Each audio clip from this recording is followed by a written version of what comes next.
Hey YouTube, Rico Knows here. Going to talk to you guys about the 2025 NFL Draft. If you didn't know, I'm breaking down every single draft class for every single team in the NFL. If you want to see my assessment on all the other classes, all you have to do, go to YouTube, search Rico Knows, go to the playlist tab. You will find 2025 NFL Draft reviews and assessments. But in this particular video, I'm talking about the Minnesota Vikings. Let's go talk about it. They only had 5 picks, so they had to do something with those 5 picks. Now, if you look online, Mel Kiper doesn't have a clue what he's talking about, and some people are anti this draft class. I think it's pretty damn solid. I think they found 3 players that I'm super excited about, and the other 2 draft picks, not so much. It is what it is. But I'm also encouraged by some of their undrafted free agents, and we'll get into that as we go. So in the first round, they take Donovan Jackson. Donovan Jackson, former 5-star player coming out of high school, one of the top players coming out of Texas. Then he goes, and I'm talking about high school football, going to Texas. Then he goes to Ohio State. And all he does is start 30 games or something like that for the Buckeyes. He started at left tackle. He started at guard. This is a tremendous player. I think he's easily in the top 2 guards in the entire draft. And to see him go to the Vikings where they need some help on that front line, I like it. Shout out to McCarthy getting some help up front. I don't mind this at all. I know the quote-unquote draft experts frown upon taking guards in the first round. They just do. They don't rate it very high. They'll never give you an A+ for drafting a guard in the first round. I don't care. I think it's good. I think they got themselves a hell of a player. Now, they had no second-round draft pick, so they go to the 3rd, and they get Ty Felton. And if you watch my pre-draft rankings, I did an episode on every single position group. So if you go to YouTube, check the live tab, you will find all the podcasts I did on the NFL draft. This is before the draft. I talked about every single position group, and in my wide receivers podcast, I told you guys Ty Felton's a slam dunk. There's no way he's not a good NFL wide receiver. I think he's tremendous. And then he goes to the Vikings where he'll be the 3rd best wide receiver on the team, and that sucks, okay, for me, because when I see a tremendous player like that, and then you go to a team that doesn't need you to be the number 1 or number 2 guy, it's a shame because this guy is better than some of the picks taken ahead of him. He's a lot better than some of the wide receivers taken ahead of him.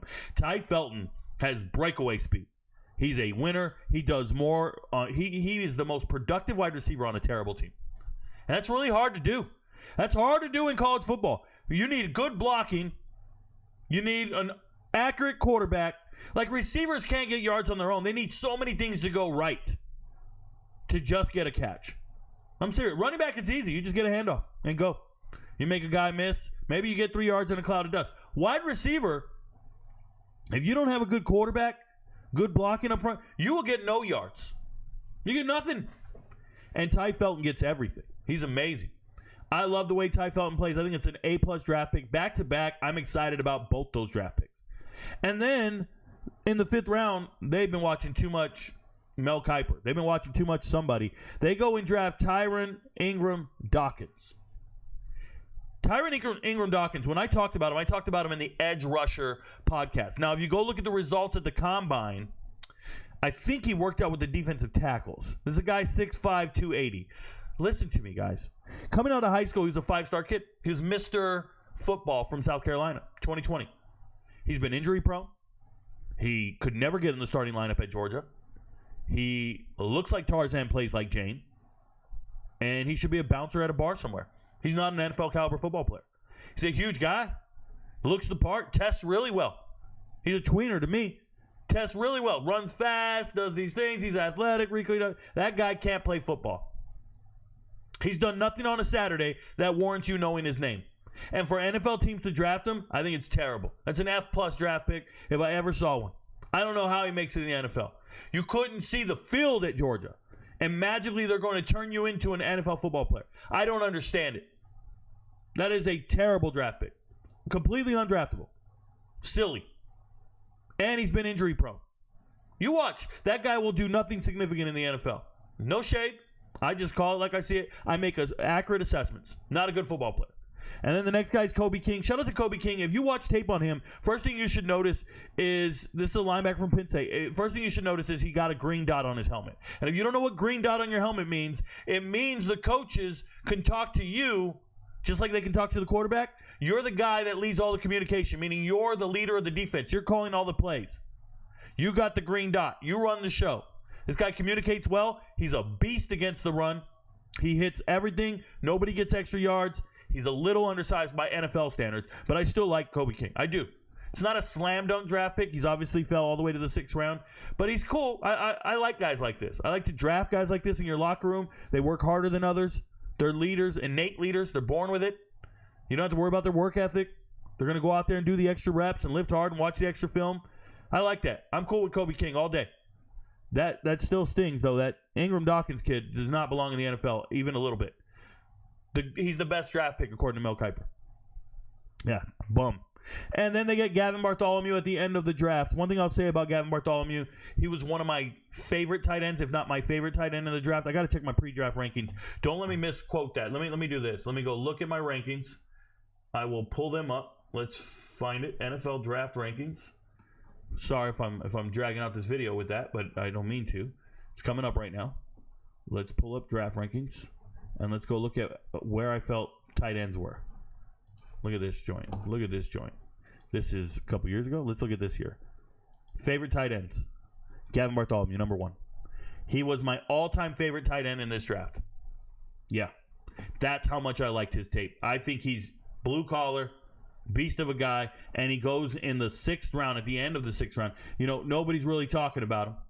Nobody's excited about it. And I'm sitting there telling you that's a hell of a football player. Maybe I know what I'm talking about. Shout out to the Vikings for drafting guys that I'm extremely high on. They got 3 of them for sure. Donovan Jackson, Felton, and Gavin Bartholomew. Now, I will say this. If you check their transactions, excuse me, let me pull that up.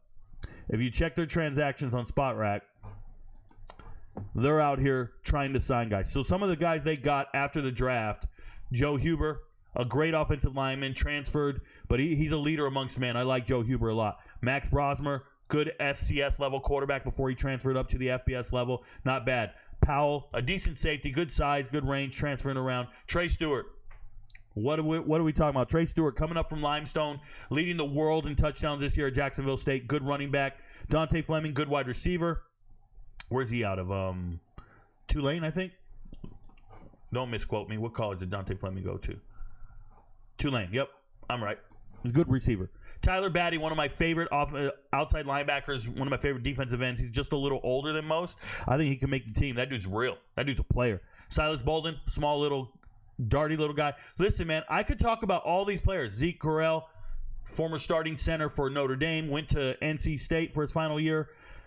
I could talk about every one of these guys, but what you need to know, the reason I can talk about them is they assess talent just like me. The way I assess players, whatever the Vikings are doing in their front office, in their scouting department, is equivalent to what I'm doing. Because the players I like, they like. And I'm not joking. Like when you start looking at all these tight ends they got after the draft, and you go to my rankings, you're going to see they went and signed Urasek, Nesbitt, my guy Bartholomew. Nobody's got these guys on their list. I do. They signed 3 of my tight ends. And 2 of them were in my top 10. And they signed them after the draft. We're assessing tight ends the same way. I feel really good about that. Okay? There are position groups where they're looking at the players and they're valuing them just like I am. And I'm good with that. Shout out to the Minnesota Vikings. They're doing a lot of things that I agree with. And if we're aligned and we're getting it right, you can say a couple things about that. You can say, Rico, you don't know what you're talking about, but there's NFL teams doing what I'm doing. Or the inverse is they don't know what they're doing. They just watch all my content and copy what I say. Shout out to them. Your friends don't know, but Rico knows the Vikings did well. They just have one bum that doesn't belong in the NFL. Peace.